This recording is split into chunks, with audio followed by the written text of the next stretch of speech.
বর্তমানে মধ্যপ্রাচ্যে যে উত্তেজনা ছড়িয়ে পড়ছে তার কেন্দ্রে রয়েছে ইরান ও ইসরায়েলের মধ্যকার চিরচেনা বৈরিতা।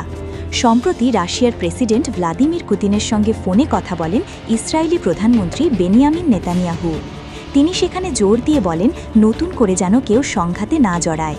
তবে ইরানের পক্ষ থেকে এসেছে স্পষ্ট বার্তা, বন্ধুপ্রতিম রাষ্ট্রগুলোর মতামতকে তারা সম্মান করে, কিন্তু ইসরায়েলের অতীত ইতিহাসের কারণে তারা সর্বোচ্চ সতর্কতায় রয়েছে। বিশ্লেষণদের মতে এই পরিস্থিতি যতই নিয়ন্ত্রণে রাখার চেষ্টা হোক না কেন, পেছনের পুরনো আগুন যেন আবারও ধিকি ধিকি জ্বলতে শুরু করেছে। ইসরায়েলের এক সাবেক গোয়েন্দা কর্মকর্তা ড্যানি সিট্রিনোভিচ বলেছেন, পুরনো শত্রুতা যে কোনো সময় বড় ধরনের সংঘাতের রূপ নিতে পারে। তিনি আরও মনে করেন, যুক্তরাষ্ট্র সরাসরি সংঘাতে জড়াতে চাইছে না, কিন্তু ইসরায়েলকে তারা এক প্রকার অস্ত্র ও সমর্থন দিয়ে যাচ্ছে। এতে করে পরিস্থিতি আরও অস্থিতিশীল হয়ে উঠছে। ইরানের প্রতিক্রিয়াও দ্রুত ও শক্ত। দেশটি পুরোপুরি সামরিক প্রস্তুতিতে রয়েছে বলে জানা গেছে।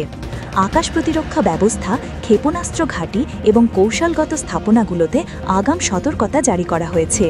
তেহরান স্পষ্ট করে বলেছে, যদি ইসরায়েল কিংবা যুক্তরাষ্ট্রের পক্ষ থেকে সীমিত পর্যায়ে হামলার চেষ্টা করা হয়, তারা সঙ্গে সঙ্গে জবাব দিতে প্রস্তুত। তাদের দাবি, গত জুনে যুক্তরাষ্ট্র ও ইসরায়েল যৌথভাবে হামলার চেষ্টা করেছিল, কিন্তু ইরানের প্রতিরক্ষা ব্যবস্থা সফলভাবে সেই হামলা প্রতিহত করেছিল। সেই অভিজ্ঞতা থেকে শিক্ষা নিয়েই এখন আরও শক্তিশালী এবং উন্নত প্রতিরক্ষা ব্যবস্থায় তারা সজ্জিত। অন্যদিকে ইরান ও যুক্তরাষ্ট্রের মধ্যে চলমান পরমাণু আলোচনা নিয়েও রয়েছে জটিলতা। তেহরান মনে করে, আলোচনার আড়ালে হামলা চালানোর চেষ্টা হলে সেটা বিশ্বাসঘাতকতা হিসাবেই বিবেচিত হবে। সব মিলিয়ে এক জটিল ও উদ্বেগজনক পরিস্থিতি তৈরি হয়েছে।